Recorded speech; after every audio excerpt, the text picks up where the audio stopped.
PBBM Pasig, bigyan buhay muli, no? Eh, siyempre, may nanonood sa akin. So ito na nga guys, ano? Ito yung Pasig River Esplanade Phase 1. Pero alam nyo ba, nasa kabila nito, ang Phase 4 ay tapos na or halos matapos na. At ang sabi, baka itong October or November, baka mag-opening na. So tingnan natin. So Pasig River Esplanade, napakahabang proyekto ito. Lahat ng lugar no nadadaanan ng Pasig River, Maynila, Mandaluyong, Guadalupe, Pasig City, gagawin nilang ganitong pasyalan. Napakasimple pero maganda, classic type na talagang pang first class. Pwede pambato to sa mga pasyalan sa ibang bansa. Actually, dito sa lugar na to guys, ano, maraming shooting, ano, prenup sa mga ikakasal or mga ano-ano nga event, ano. Ang kagandahan kasi sa lugar na to, talagang pang ano no, parang inspired siya ng Spanish era. No? Yan. Siyempre kita dito ang Pasig River, yun lang, maraming water lily. You know? Yun ang hindi natin maiwasan kasi natural yan na tumutubo sa ating mga ilog, lalong-lalo na dito sa Pasig River. So okay naman, ano. So far ang tubig sa Pasig River ay kulay brown dahil nga sa iba-ibang activity diyan sa taas. May nag-dredging at sana wag na magtapon ng basura kasi yan ang ano talaga yung basura, no, ang panira dito. Yan, may mga fountain din siyempre. Yan. Ito yung phase 1. Sa likod niyan, yun yung phase 4. Ito siya guys, oh. Ting! Yan. So dito guys, ano, sa phase 1 makikita ang Jones Bridge. Ano, ang Jones Bridge matagal na, napaka panahon pa ng Amerikano yan kasi Jones Bridge, pinangalan yan sa isang official, no, na Amerikano. So kita ang Jones Bridge na siyang nagdagdag din, ano, ng beauty dito sa Pasig River Esplanade. Yan, oh. Mahaba pa ito, meron pa itong phase 3. So punta tayo sa phase 3 na kung saan yun yung pinaka-paborito ko. Yun, oh, daming namamasyal, ang gaganda po, oh. Siyempre ang statue inspired yan ng folk dance natin na pandango sa ilaw. Yan. Actually dito guys, ano, pag namasyal ka dito, ilang tulay ang iyong matawiran.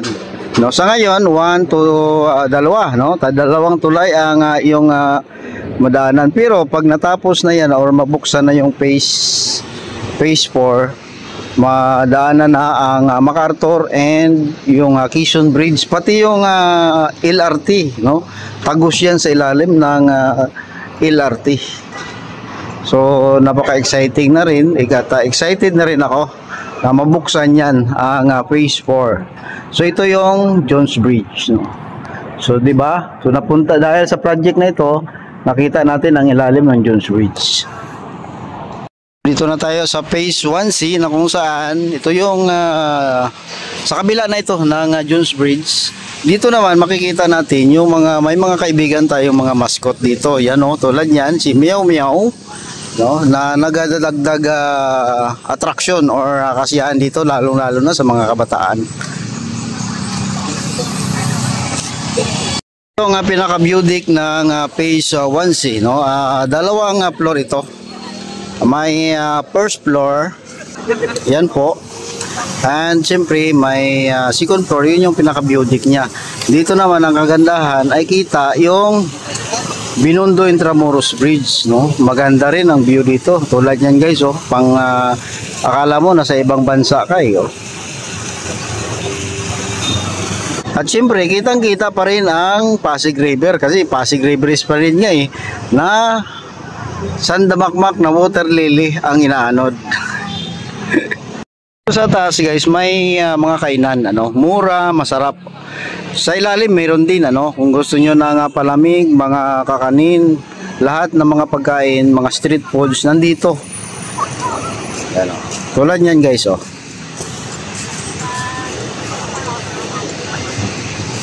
What's up, madlang people? Ayan, di ba? May mga upuan din na nakalagay para pag once na kumain ka, pwede kang umupo. Mga palamig nandito guys, shawarma, lahat ng mga street foods, mga putahe na makikita natin sa mga kalye, nandito guys.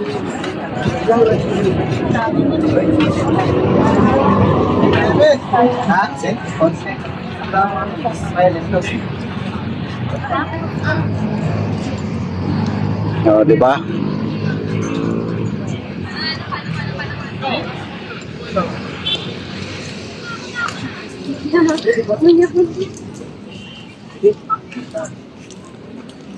Yan. So kaya nga sabi ko guys, ano, ito nga pasyalan na to, hindi lang nakalika ng magandang pasyalan, kundi nakalika din ng negosyo, kabuhayan. Yan. Double purpose, nakalika ng trabaho at kabuhayan. Yan.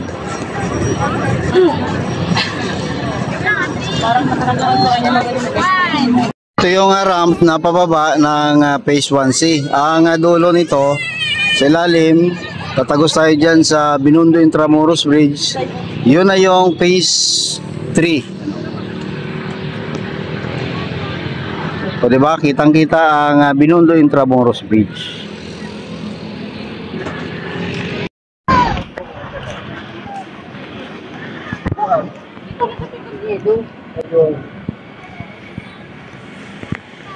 So ito pala guys ang Phase 4, no, bahagi ng Phase 4, PBBM Pasig, Bigyan Buhay Muli, no. So diyan yan sa may statue or statwa ni MacArthur, yan po, no, nakikita nyo. Yun, ito yung magiging itsura niya. Once na mabuksan na yan, ito yung magiging itsura niya, no. Yan. So sabi niya, future developments coming soon. Pasig River Esplanade extension to Arroceros Park. Yan. Napakaganda na plano, oh. O diba? Ilalim ng Binondo Intramuros Bridge, mayroon ding mga grupo na nagtitinda. Ganon din, ano, pare-parehas, pare-parehas lang naman ang kanilang pagkain. Ito sila ay by group, no? Kung dito, yung isang area din to na may mga grupo na nagtitinda. Meron na rin ako nakikita ng mga souvenirs and RTWs.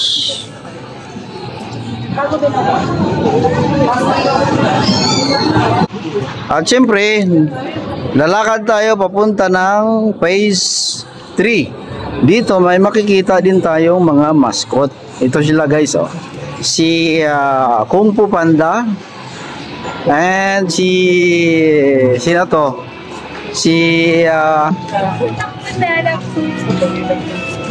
Sorry, hindi ako updated sa mga cartoon character, eh, no? Tiger, ano, Tiger. Yan, si Pud Panda na sayaw lang ng sayaw.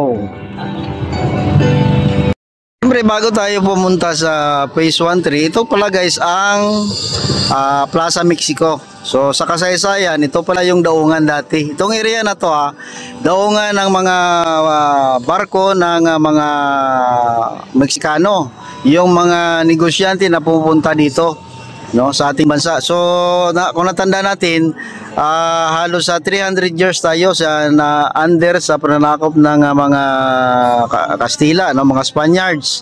So ito ang monumento na yan, patunay na 1564 to 1964 nandito na ang mga Meksikano, mga tripulanting Meksikano na dadala, no, ng mga kung ano-anong mga goods, kalakal sa ating bansa. So tinayo itong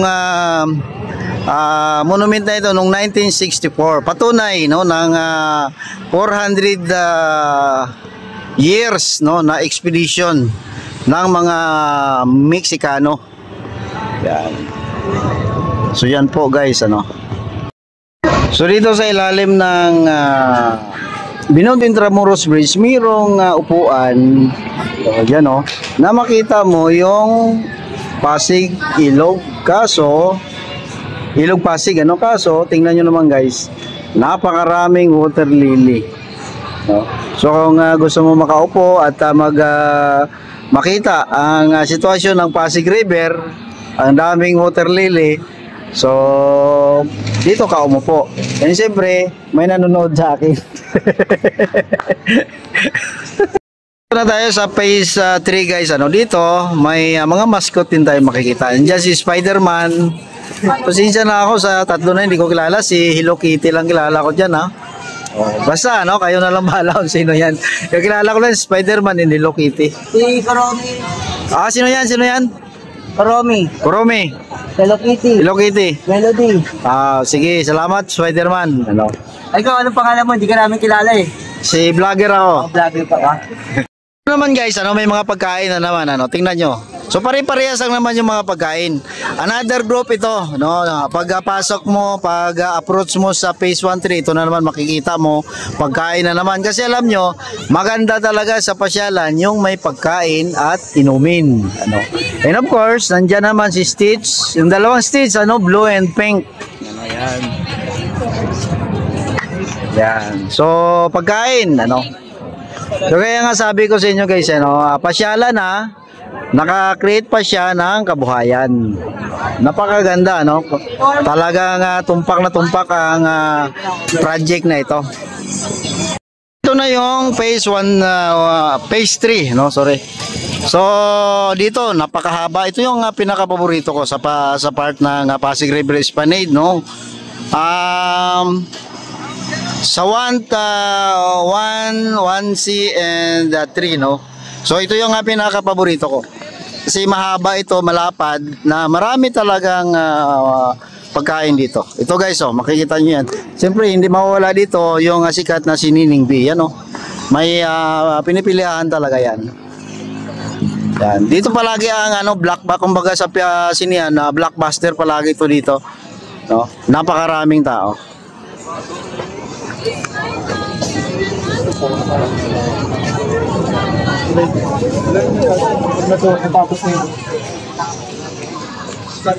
So pang pamilya, pang barkada, pang trupa, pang lovers. Yay! O, diba? So ang pagkain, very affordable lang yan guys. 100 lang may makain ka na dito. So lahat ng pagkain na makikita natin sa mga kalye nandito. Ito napakaganda kasi alam nyo bakit? Na-maintain kasi ang cleanliness talaga dito sa lugar na ito. Kalinisan talaga ang isa sa dito mini-maintain yan. Hindi talaga makawa sa Tagalog, so English tayo. And siyempre may trampoline kaso hindi naka-operate ngayon Hindi lang yung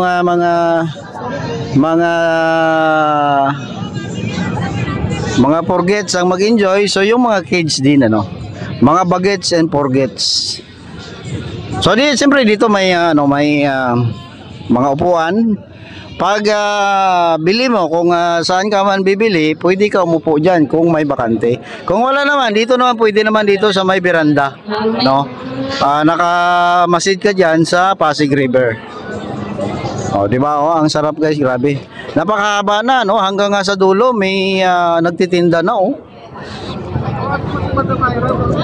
At ito guys, tandaan, ang phase 4 ay pabukas na rin. So dagdag na naman yan sa pasyalan, and makakalika na naman either itong mga nagtitinda dito maglalagay din ng branch doon, at siyempre dagdag naman kita yan. Actually hanggang dulo na guys, dati ito lang yung portion na to mga nagtitinda. Ngayon andun na sa dulo, may nakita na ako may nagtitinda na. So parami ang nagtitinda dito. So parami ang kumikita at nabigyan ng income.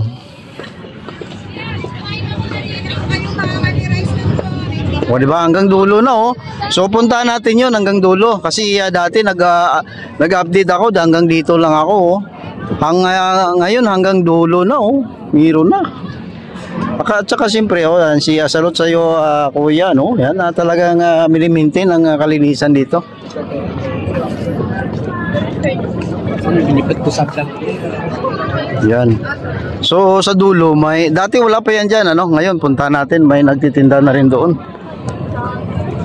Ito yung another group ano na nagtitinda dito. No sa dulo. Dati wala pa ito eh. Ngayon nandito no. So kung napansin nyo ilang araw tayo hindi nakapag-update dito para ma-miss nyo lang konti. Ngayon update na naman tayo. Bakit ka din? O di ba? O. So halos pare-parehas naman yung tinda diyan ano mga prutas no. Lahat ng mga tinda sa kalye nandiyan, ano, fruit shake nandiyan, oh. At yung ito kung hindi ako magkamali, puto bongbong ito. Oh, yun oh. Disyembre na. Merry Christmas po, puto bongbong. Yan guys, ano, salamat yan ang update dito sa Pasig River Esplanade. Paki-click, like, and subscribe po sa ating channel. Salamat. Yan po ang Pasig River na sandamakmak na water lily ang naano. Hindi na ubos-ubos yan dito eh.